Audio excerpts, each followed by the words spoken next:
Welcome to burning politics. నిత్యం కద్దరు నేతల dialogue వారితో రణరంగాన్ని తలపించే తెలుగు నేల రాజకీయం రసకందాయంగా మారింది.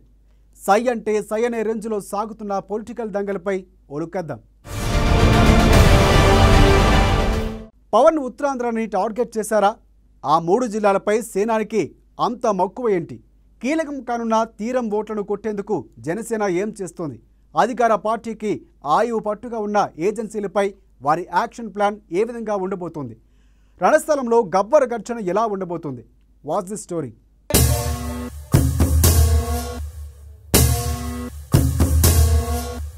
గలగల గల గాజులెగిరే గుండాలకు గుండె చెదిరే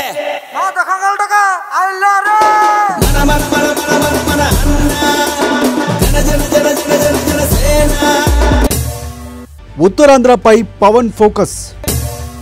3 జిల్లాలే సేనాని టార్గెట్. జనవరి 12న రణస్థలంలో యువభేరి. యువతను టార్గెట్ చేస్తూ యూత్ ఫెస్టివల్. కీలకం కానున్న గిరిజనులు మత్స్యకారుల ఓట్లు. గిరి జనసేన విభాగం ఏర్పాటుకు కసరత్తు.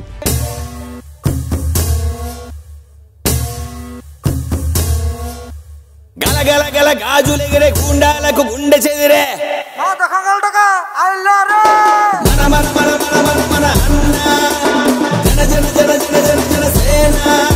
జనసేన పార్టీ ఏపీలో జెండా పాతేందుకు కంకణం కట్టుకుంది. అదే క్రమంలో ఇప్పుడు ఫుల్ ఫోకస్ ఉత్తరాంధ్రపై పెట్టింది ఈ పార్టీ. 3 జిల్లాల్లో పార్టీ బలోపేతానికి యాక్షన్ ప్లాను రూపొందించింది. సేనాని వ్యూహాలపై తాము భాగస్వాములం అవుతామంటూ పార్టీ కీలక నేతలు ఉత్తరాంధ్రకు క్యూ కడుతున్నారు. మరోవైపు ఇక్కడ బలమైన సామాజిక వర్గంగా ఉన్న తూర్పు కాపులతో పవన్ ఇప్పటికే సమావేశమయ్యారు. వారికి దిశానిర్దేశం చేశారు. వచ్చే ఎన్నికల్లో సామాజిక వర్గం ఓట్లు చీలకుండా చూసుకోవాలని, జనసేనకు సామూహికంగా మద్దతు తెలపాలని కోరారు. 24 నుంచి ఒక రెండు ఎన్నికలకి మీరు కనుక బలంగా నిలబడితే భవిష్యత్తు ఈ రాష్ట్రం బీసీల చేతిలో ఉంటుందని మనస్ఫూర్తిగా. ఎందుకంటే ఎక్కువ మంది రావాలి. అది ఏమైపోద్ది, ఈ కులాల్లో ముఖ్యంగా బీసీ కులాల్లో కొద్ది మందే ఆధిపత్యం చెలాయించేస్తారు, మిగతా వాళ్ళని రానివ్వట్లా. అది మారాలని నేను మనస్ఫూర్తిగా కోరుకుంటున్నాను. సో దానికి తగ్గట్టుగా మేము అడుగులేస్తున్నాం. దానికి తగ్గట్టుగా మీ అందరి ఆశీస్సులు ఇవ్వండి.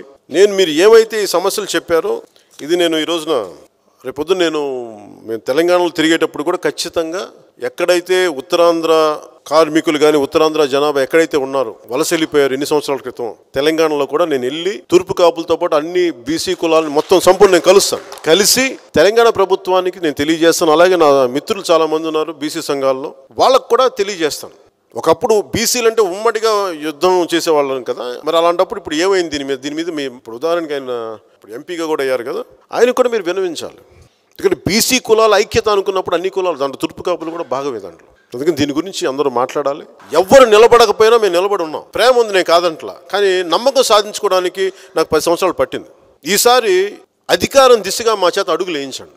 మీకు నిజాయితీగా ఈ రాజ్యాంగ దినం రోజుని చెప్తున్నాను. ఇంకా మీరు ఎవరిని దేహి అని అడగాల్సిన పరిస్థితి లేదు.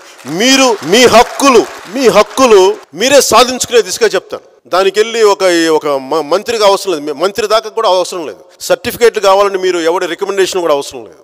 నేను తూర్పు కాపుని, నాకు ఓబీసీ సర్టిఫికేట్ కావాలంటే ఇచ్చి తీరాలి, వేరే దారి లేదు. దానికి నేటివిటీ సర్టిఫికేట్ కావాలి. 120 సంవత్సరాలు కాదు, ఒక ఆర్డర్ ఇస్తాం వాళ్ళకి, ఇవ్వాల్సింది అంతే, ఒకటే రూల్ అంతే. అంటే నేను ఎందుకు చెప్తున్నా అంటే, ఒక సినిమా ఆపడానికి నువ్వు యంత్రాంగాన్ని మొత్తం నువ్వు సమాయత్తం చేసే సినిమాను ఆపగలిగినప్పుడు, నాలాంటి వాడు కమిటెడ్ ఒక అధికారంలో ఉన్నప్పుడు ఒక సర్టిఫికేట్ ఇప్పించలేని పరిస్థితుల్లో మేము ఎందుకుంటాం? వాళ్ళ అధికారాన్ని దుర్వినియోగం చేస్తాను, మేము అధికారాన్ని సద్వినియోగం చేస్తాం. మీరు నమ్మాలి, మీరు మమ్మల్ని నమ్మండి, అండగా ఉండండి. మీ సమస్యలకి మీరు నిలబడకపోతే ఇదే సభకు వచ్చి, ఇదే వేదికకు వచ్చి మీరు నా చొక్కా పట్టుకుని నేను నిజంగా నువ్వు ఆ రోజు ఈ మాట అన్నావు, నువ్వెందుకు చేయలేకపోయావు? ఒకవేళ చేయలేకపోతే ఆ హక్కు నేను మీకు ఇస్తున్నాను. పవన్ తూర్పు కాపులతో కసరత్తు ప్రారంభిస్తే అటు నాదెండ్ల మనోహర్ మాత్రం విజయనగరం, శ్రీకాకుళం జిల్లాలో పర్యటించి పార్టీ శ్రేణులు సమన్వయపరుస్తున్నారు. తటస్థులు, మేధావులు కలిసి అభిప్రాయాలను తెలుసుకుంటున్నారు. కవులు, కళాకారులు, సామాజికవేత్తలు కలిసి మద్దతు కోరారు. అటు ఉత్తరాంధ్రలో 400 కిలోమీటర్ల సుదీర్ఘ తీర ప్రాంతం ఉంది. లక్షలాది మత్స్యకార కుటుంబాలు ఉన్నాయి.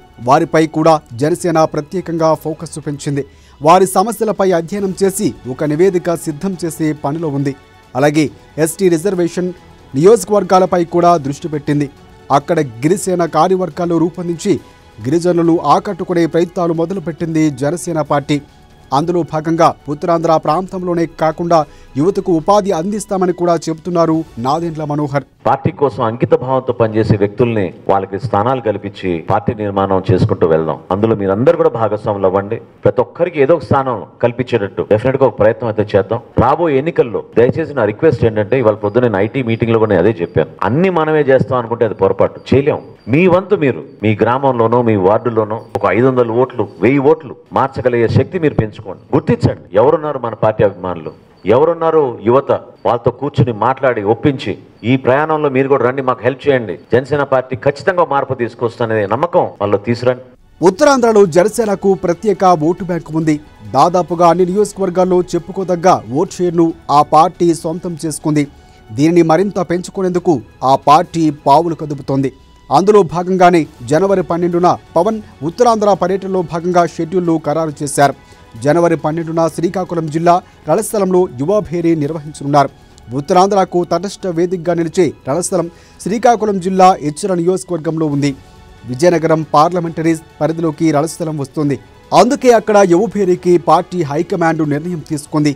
ప్రధానంగా యువతను టార్గెట్ చేస్తూ యూత్ ఫెస్టివల్ను నిర్వహించనుంది.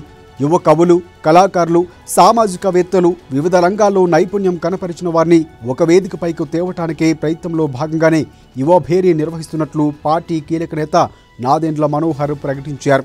జనవరి 12వ తారీఖున రణస్థలంలో మీ జిల్లాలోనే ఒక అద్భుతమైన కార్యక్రమం చేయబోతున్నాం. దాంట్లో మన పార్టీ అధ్యక్షులు పవన్ కళ్యాణ్ గారు ఉత్తరాంధ్రకు సంబంధించిన అంశాలపైన ఒక అద్భుతమైన ఉపన్యాసం ద్వారా ఆయన మీకు అందరికి చెప్తారు. రేపటి రోజున జనసేన పార్టీ ప్రభుత్వం వస్తే ఎటువంటి కార్యక్రమాలు చేయబోతున్నాం మనం ఉత్తరాంధ్ర కోసం, ఏ విధంగా మనం ఇక్కడ పెట్టుబడులు తీసుకురాగలుగుతాం, ఒక మంచి రాజకీయ వాతావరణం తీసుకొచ్చి ఇతర రాష్ట్రాల నుంచి మనం కంపెనీలు ఏర్పాటు చేసేటట్టు. మీరు ఎవరు కూడా ఇక్కడి నుంచి ఒక ఉద్యోగం కోసం మీ ప్రాంతాన్ని వదులుకొని దౌర్భాగ్యమైన స్థితిలో ఇతర రాష్ట్రాల్లో నివసించకుండా మన ప్రాంతంలోనే మనం గర్వంగా మన కుటుంబ సభ్యులతో ఉండేటట్టు యువతకు ఒక చక్కటి ఉపాధి కల్పించేట్టు చేస్తాం. పవన్ ఉత్తరాంధ్ర విషయంలో ప్రత్యేక ఎజెండాతో ముందుకు వెళుతున్నారు. తీర ప్రాంతం, మైదానం, ఏజెన్సీల సమాహారం ఉత్తరాంధ్ర. అందుకే అటు మత్స్యకారులు, ఇటు సంప్రదాయ సామాజిక వర్గాలు, గిరిజనులు టార్గెట్ చేస్తున్నారు పవన్ కళ్యాణ్. ముందుగా గిరిజన ఓటు బ్యాంకును జనసేన వైపు మళ్లించే ప్రయత్నాలు చేస్తున్నారు. తెలంగాణ భద్రాద్రి జిల్లా నుంచి పార్వతీపురం, మన్యం జిల్లా పాలకొండ వరకు ఏజెన్సీ ప్రాంతం విస్తరించి ఉంది. ఏజెన్సీ పొడవునా ఎస్టీ రిజర్వేషన్ నియోజకవర్గాలే ఉన్నాయి. కాంగ్రెస్ హయాంలో ఆ పార్టీకి ఏకపక్షంగా గిరిజనులు మద్దతు పలికేవారు.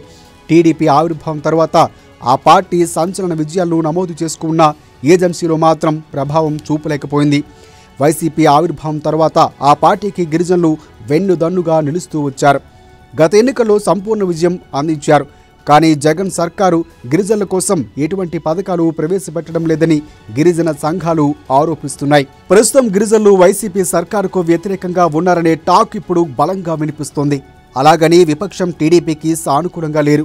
అందుకే ఇప్పుడు ఆ స్థానాన్ని భర్తీ చేసేందుకు జనసేన పావులు కదుపుతోంది. ఏకంగా గిరిజన సేన విభాగాన్ని ఏర్పాటు చేయడానికి పవన్ సిద్ధపడుతున్నారు. అన్న వచ్చే, ఆశ వచ్చే, సేన వచ్చే, సత్తు విచ్చే,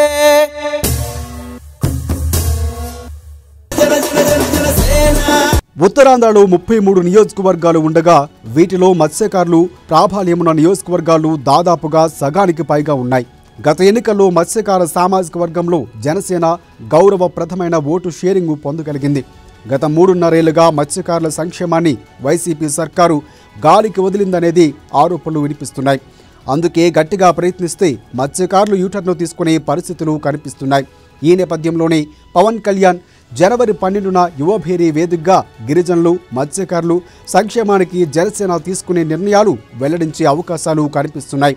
మొత్తానికైతే ఉత్తరాంధ్రలో జనసేన పట్టు బిగించేందుకు ప్రయత్నిస్తోంది. అయితే పవన్ యాక్షన్ ప్లాన్తో అటు అధికార పక్షం వైసీపీకి, ఇటు ప్రధాన విపక్షం టీడీపీకి కలవరపాటుకు గురిచేస్తున్నాయి. అన్న వచ్చే, ఆశ వచ్చే, సేన వచ్చే, సత్తు విచ్చే,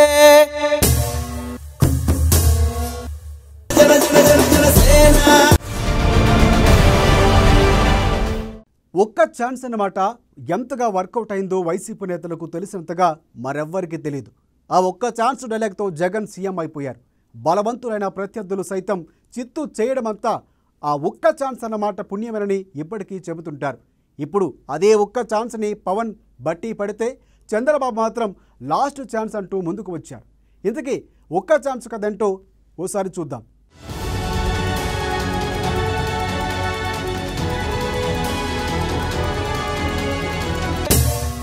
ఏపీలో హైలైట్ అవుతున్న ఒక్క ఛాన్స్తో బంపర్ హిట్ కొట్టిన జగన్. లాస్ట్ ఛాన్స్ అంటూ తెరపైకి చంద్రబాబుపై వైసీపీ నేతల హాట్ కామెంట్స్. ఒక్క అవకాశం అంటున్న జనసేనాని.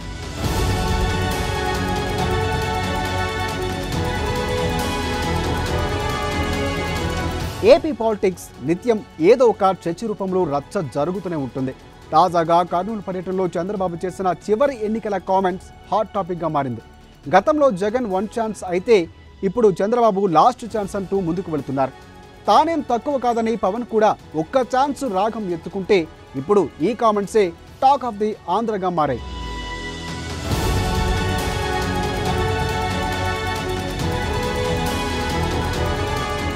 నాకు ఓట్లు వేసి గెలిపించి అసెంబ్లీకి పంపించండి, లేకపోతే ఇదే నా చివరి ఎన్నికలు అంటూ టీడీపీ అధినేత చంద్రబాబు కర్నూలులో చేసిన కామెంట్స్ సరిగ్గా ఇప్పుడు ఈ కామెంట్సే ఆంధ్ర అడ్డాలో తెగ చర్చకు దారితీస్తున్నాయి.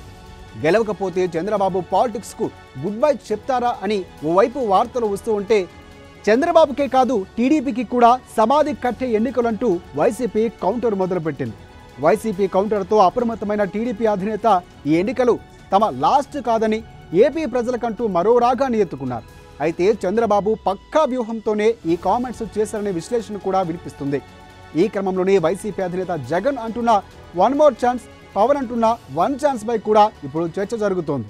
సుదీర్ఘ పాదయాత్రతో 1 ఛాన్స్ ప్లీజ్ అంటూ ప్రజల్లోకి వెళ్లారు జగన్మోహన్ రెడ్డి.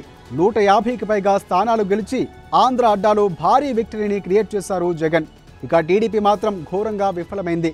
ప్రస్తుతం ప్రతిపక్షంలో ఉన్న తెలుగుదేశం వచ్చే ఎన్నికల్లో గెలిపే లక్ష్యంగా ప్రయత్నాలు ముమ్మరం చేస్తోంది. రాబోయే ఎన్నికల్లో ఎలాగైనా అధికారంలోకి రావాలని చూస్తోంది. ఇప్పటికే లోకేష్ పాదయాత్రకు కూడా రెడీ చేసుకున్నారు. చంద్రబాబు ఉత్తరాంధ్రలో పర్యటించారు. తాజాగా సీమ జిల్లాలో పర్యటనతో ఆయన చేసిన కామెంట్స్ ఆసక్తికరంగా మారాయి. రాష్ట్రాన్ని అభివృద్ధి చేయాలంటే తనకు అవకాశం ఇవ్వాలని కోరారు. అక్కడితో ఆగకుండా ఇవే తనకు చివరి ఎన్నికలని, లాస్ట్ ఛాన్స్ అని కూడా ఆవేశంలో మాట్లాడారు. దీనిపై ప్రత్యర్థులు సెటైర్లు వేసిన టీడీపీ దీన్ని ప్రజల్లోకి బలంగా తీసుకువెళ్తోంది. ఏపీ అభివృద్ధి కోసం చంద్రబాబుకు అవకాశం ఇవ్వాలని కోరుతోంది.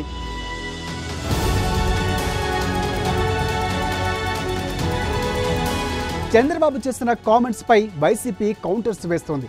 ఇక టీడీపీ పని అయిపోయిందని, వచ్చే ఎన్నికల్లో ఆ పార్టీకి చివరి అంటూ విమర్శలు చేస్తోంది.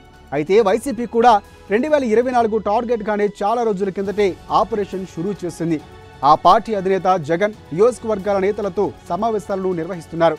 వైనాట్ Y75 అంటూ ప్రస్తావిస్తున్నారు. ఆయన సంక్షేమ పథకాలు అమలు చేస్తున్నామని, వచ్చే ఎన్నికల్లో ఒక్క సీటును కూడా వదులుకోబోమని చెబుతున్నారు. ఈ మధ్య బటన్ ప్రభావం బాగానే ఉందన్న వైసీపీ అధినేత 1 మోర్ ఛాన్స్ అంటూ ప్రజల్లోకి వెళ్లే ప్రయత్నం చేస్తున్నారు. ఎప్పుడైతే ఈ గృహ సారథులు అపాయింట్మెంట్ కంప్లీట్ అయిపోతుందో అప్పుడు బూత్ కమిటీ అన్నది ఫామ్ అయిపోయినట్టే. కూడా గుర్తుపెట్టుకోవాల్సింది ఏంటంటే ఎవ్రీథింగ్ ఈస్ ఎ ఛాలెంజ్. మనం ఎంత కష్టపడతామో అప్పుడే రిజల్ట్ మనకు వస్తుంది. మనం ఏ రకంగా కూడా కష్టపడుకోకుండా, బాధ్యత తీసుకోకుండా మనం వెనకడుగు వేస్తే రిజల్ట్ రావడం కూడా అంతే ప్రశ్నార్థకంగా ఉంటుంది. కాబట్టి ఖచ్చితంగా ఎమ్మెల్యేని గెలిపించాల్సిన బాధ్యత మీ భుజస్కంధాల మీద పెడతా ఉన్నాము అని అంటే దాని అర్థం ఎమ్మెల్యే మిమ్మల్ని ఏ కాన్స్టిట్యున్సీకి అయితే వేసినామో ఆ పర్టికులర్ కాన్స్టిట్యున్సీలో ఆ ఎమ్మెల్యేని గెలిపించుకొని రావాల్సిన బాధ్యత మీది. ఈరోజు మన బటన్ల ప్రభావం వల్ల ప్రతి ఇంట్లోనూ కూడా మనం ఉన్నాం. సో ఇటువంటి మంచి వాతావరణంలో ఈరోజు అడుగులు వేస్తూ ఉన్నాం. మామూలుగా ఏ పొలిటీషియన్ అయినా కూడా తిరగడానికి భయపడతారు. ఎందుకు భయపడతారని అంటే తిరగడం మొదలుపెట్టినప్పటి నుంచి ఆ పని కాల, ఈ పని కాల, మాకు అది జరగలే, ఇది జరగలే అని చెప్పి కంప్లైంట్స్ చేసే వాళ్ళు ఎక్కువ ఉంటారు అనేది ప్రతి పొలిటీషియన్ కూడా భయపడతారు. మొన్ననే రిపోర్ట్స్ చూస్తూ ఉంటే 92 రూరల్ అయితే 92% ఇళ్లకు దేవుడు దయతో మన బటన్లు బాగా పోయాయి. ఆ స్థాయిలో బటన్ నొక్కే ప్రభావం అనేది కనిపిస్తూ ఉంది. అర్బన్లో కూడా 84% అర్బన్లో కూడా బటన్లు నొక్కిన ప్రభావం కనిపిస్తూ ఉంది. ఇంకా మేజర్గా సిటీస్లలో కూడా కార్పొరేషన్ విశాఖపట్నం, తిరుపతి ఇట్లాంటి చోట్ల కూడా చూసుకున్నా కూడా 78-80% అటువంటి చోట్ల కూడా కనిపిస్తూ ఉంది. 2-3 చోట్ల ఏదైతే మేజర్ సిటీస్లో ఉన్న చోట్ల ప్రతి చోట కూడా బటన్ ప్రభావం చాలా బాగా ఉంది, చాలా తీవ్రంగా ఎక్కువగా కూడా ఉంది. ఇక జనసేన పరిస్థితి చూస్తూ ఉంటే పవన్ కళ్యాణ్ గతానికి భిన్నంగా అడుగులు వేస్తున్నారు. కొన్ని సామాజిక వర్గాలపై కన్నేసిన ఆయన పక్కా వ్యూహాలు రచించే పనిలో పడ్డారు. ఇక అధికార వైసీపీ టార్గెట్గా విమర్శల వర్షం గుప్పిస్తున్నారు పవన్ కళ్యాణ్. ఈ మధ్య మోదీని కలిసినప్పటికీ పరిస్థితి గతంలో మాదిరిగా లేనట్లుగా అనిపిస్తుంది. పలు ప్రాంతాల్లో పర్యటిస్తున్న పవన్ ఒక్క అవకాశం తనకి ఇవ్వాలని ఏపీని అభివృద్ధి చేసి చూపిస్తారంటూ ప్రజలు ఆలోచనలో పడేస్తున్నారు.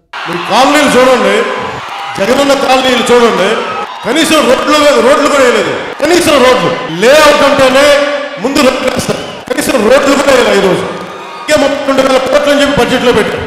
ఈ విధంగా ప్రభుత్వం బాధ్యత లేకుండా మనందరం కష్టపడి ట్యాక్సుల రూపంలో కట్టిన డబ్బు ఇదంతా వీళ్ళ జేబుల్లోంచి ఇవ్వట్ల, వైసీపీ నాయకుల జేబుల్లోంచి ఇవ్వట్ల, బొత్స గారి జేబుల్లోంచి ఇవ్వట్ల.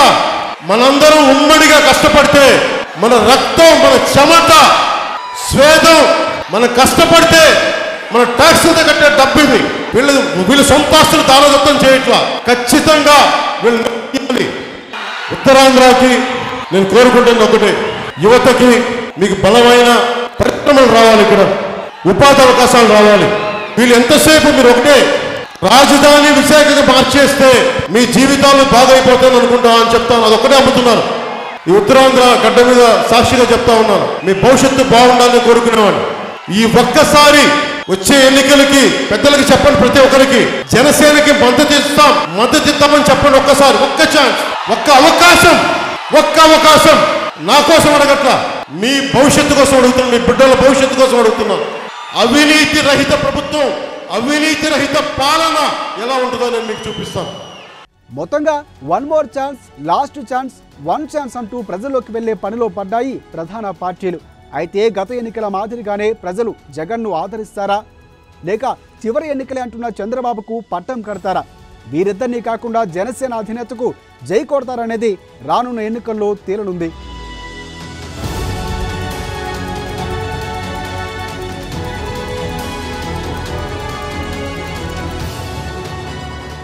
ఇది ఈరోజు బర్నింగ్ పాలిటిక్స్. మరిన్ని రాజకీయ విశేషాలు రేపటి బర్నింగ్ పాలిటిక్స్లో చూద్దాం.